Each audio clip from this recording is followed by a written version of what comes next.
Hi, my name is Miss Andrea, and I am one of the STEM educators here at the Children's Museum of Houston. Thank you for joining us today in our EcoStation spot. I'm bringing you a project today on compost, and that is brought to you by our sponsor Total for World Cleanup Day, which is September 19th. Today, we are going to, first of all, find out what compost is. Now, did you know that compost is nature's way of recycling? You probably recycle. You probably recycle your plastic containers or your paper or your paper towel rolls. And so you're doing your part to help the environment. But do you know you could do more?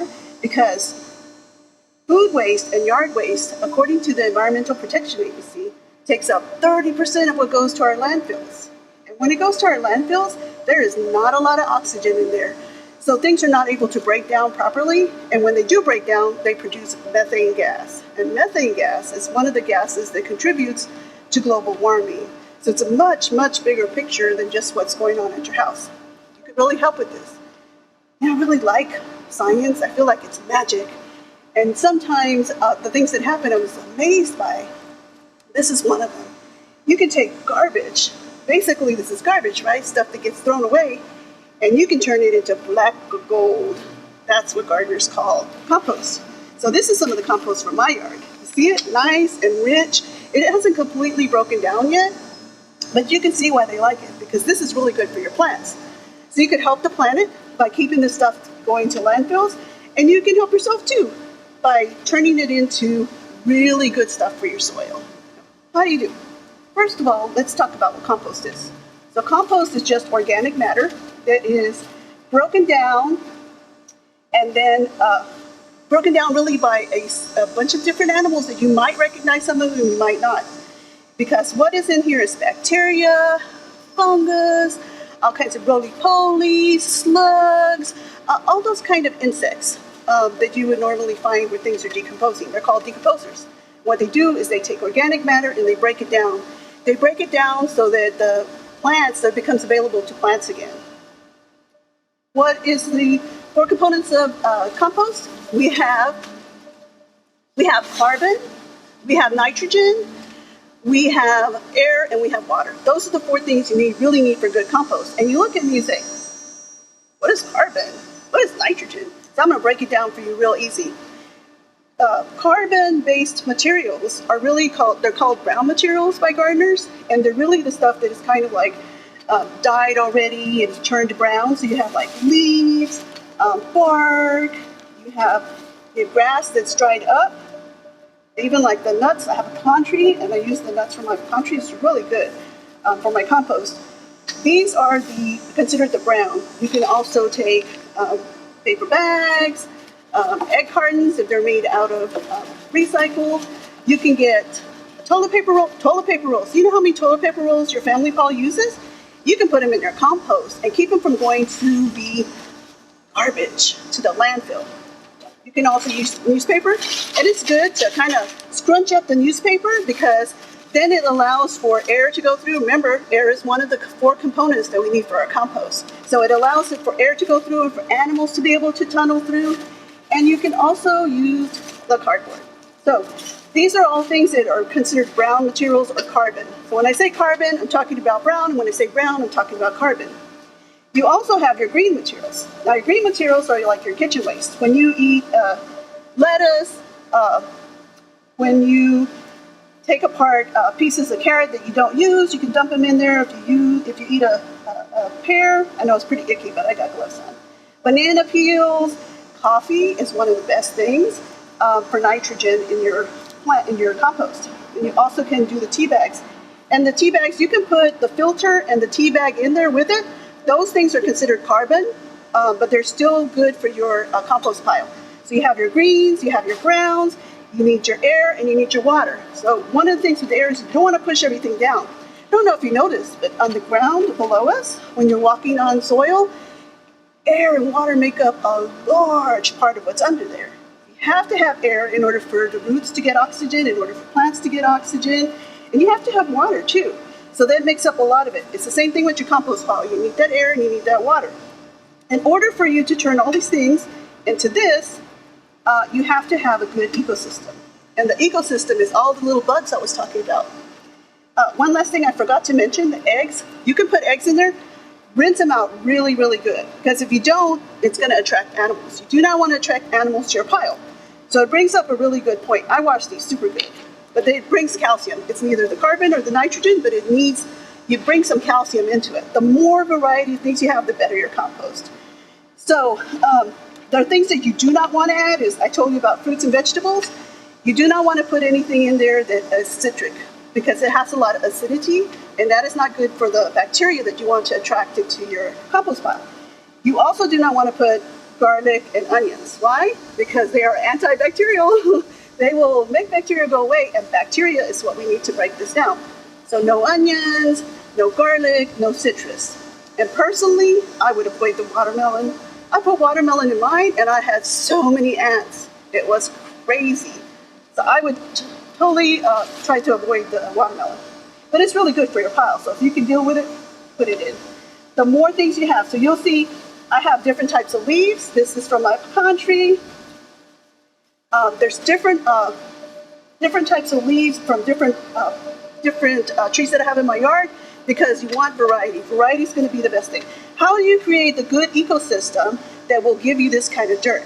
So one of the things is you have to put, a lot of people say 50% brown and 50% green, but I have found that it's much better to have more brown than it is green. So I would say like 60-40.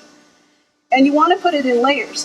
So you'll put your carbon layer first, and then you put your nitrogen layer, and then you'll keep on layering all the way on top. Try not to put them in heaps, because you want everything to be touching. So why do you do it like that? Because the bacteria that you're trying to attract, and by the way, 80 to 90% of what is breaking down your compost is bacteria. Bacteria gets a bad rap. People are like, oh, bacteria makes you sick. But we need bacteria for some of these processes that help us out. You've got bacteria in your stomach, in your intestine, your large intestine, that helps you. So you do need some bacteria you have to just be careful about when you're dealing with it. Touching this stuff, make sure you wash your hands very good and under your fingernails. So the bacteria like to eat, they need the green stuff, the nitrogen, to break down the brown stuff. So we need this for our bacteria to have the energy to break down this. All of it gets broken down. And then you also have your worms that come in, and they create air tunnels, and you have all kinds of little critters. This is from my compost, and I've already seen a lot of critters climbing out of it. So it's really good. You want to see those critters in there, because they're just breaking it down. So now that we know what compost is and what makes up compost, we're going to talk about how to compost. So there are different ways to do it. There is something called hot composting, and that's the fastest way, because compost takes a long time. It could take 6 months to a year, depending on how well it's layered. But hot composting can get it done fairly quickly, within 6 months or less. The problem with it is a lot of work, and you have to have a thermometer, and you have to get temperatures to a certain degree, and there's certain things you have to do. So a lot of people don't like to do it because it takes a lot of work. But there's cold composting too. So I'm going to tell you different ways. The cold composting is the easiest way to do it is to just go to an area in your yard that's not being used and that's not touching anything wood. It's probably got like partial sun. You don't want too much sun on it, but it's okay. If you can find an area that you can use and it's got sun, you'll be okay. You want to put your carbon layer down first. So you can put a layer of carbon, and then a layer of nitrogen, and then a layer of carbon until you get it up. The ideal size is like 3 feet by 3 feet by 3 feet. But you don't have to. If you're really just kind of wanting to check it out and see if you like it, you can get a pot. I had like a planter that I used when I first started this, and I put all my stuff in there, and I had such nice compost. And I didn't have to do anything. Just every once in a while, I had to go put water in it and turn it. So turning it gives it air. The bacteria that's in here needs the oxygen. And so once you have your pile and it's been sitting there a little while, make sure that it stays moist, not wet. You don't want to drown everything. You want to make sure that it's moist so it doesn't dry out. And then you're going to take a pitchfork or a shovel, and you're going to turn that soil every once in a while. And that will allow things to get mixed up. That will allow air to get in there. So we've got your water, we've got your air, we've got your carbon, you've got nitrogen. Hey, you're set. The great thing about compost is it's easy. It can be hard, like the hot composting, but it can be as easy as putting all this stuff in the corner of your yard and forgetting about it. Every once in a while turning it, every once in a while putting some water. So anybody can do it. anybody can avoid the stuff going to the landfill and instead going to making good soil, that gold. So what are the other things you can do? If you're like worried about animals, you could create a little box around it with chicken wire that will keep rats and raccoons from getting into your compost. You can also bury it. If you bury it, it's less likely to have animals attracted to it. You can take an old trash can and put holes at the bottom of it, holes on the side of it, the holes on the bottom so that the water goes out, so it doesn't have like a lot of water collecting down there. Holes on the side to let air in. You can put a top on it. That will solve your problem. So there's all kinds of ways. What you need to do is evaluate, how much space do I have? What kind of things could I do? What's the best method for me? Do I have a lot of shade? Do I have a lot of sun? So you have to look around a little bit and figure out what's good for you. There's also an easy way you could do it, but it's more expensive, and that is to get a composting barrel. That's what we have here at EcoStation. With a composting barrel, you just stick everything in there and you turn it and make sure that it has water, and you don't really have to worry about doing all the manual labor. It's a little bit more expensive. The thing I like about composting is you're helping the planet, you're getting good soil out of it, you're providing an ecosystem for a lot of critters, and it's easy. So, and it's cost effective, unless you buy the barrel. I do want to show you my barrel, if you can see it back here. So this is EcoStation's compost barrel. And you can, this one is really nice. It has a little window so you can look in there and see. But you would take the material and you would enter it all in here. So again, you have to have everything together. This is not one that you will be able to keep adding to. Once you have all your material together, you put it in here, and then you can just come out every day and give it a spin.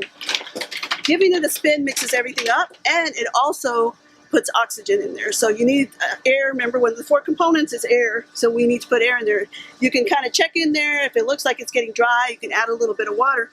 This is so easy. It is more expensive, but it's the easiest thing you can do.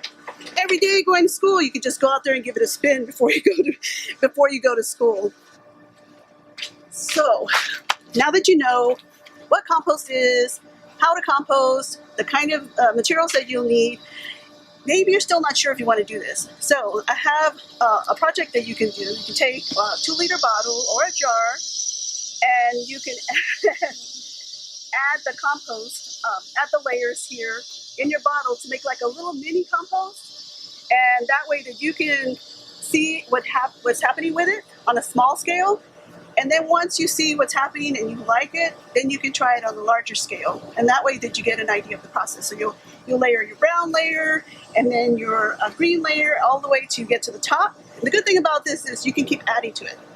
Make sure that you turn it. Make sure that you put holes at the bottom for drainage. Make sure that you put holes in the top for air to get through if you don't have the top on. You might want to keep the top on because you don't want to attract insects, so you can make holes in the top also. So now you know how you can recycle, help nature to recycle 30% of what goes into the landfill, and you can try out a cool project. I hope you enjoyed that. Thank you.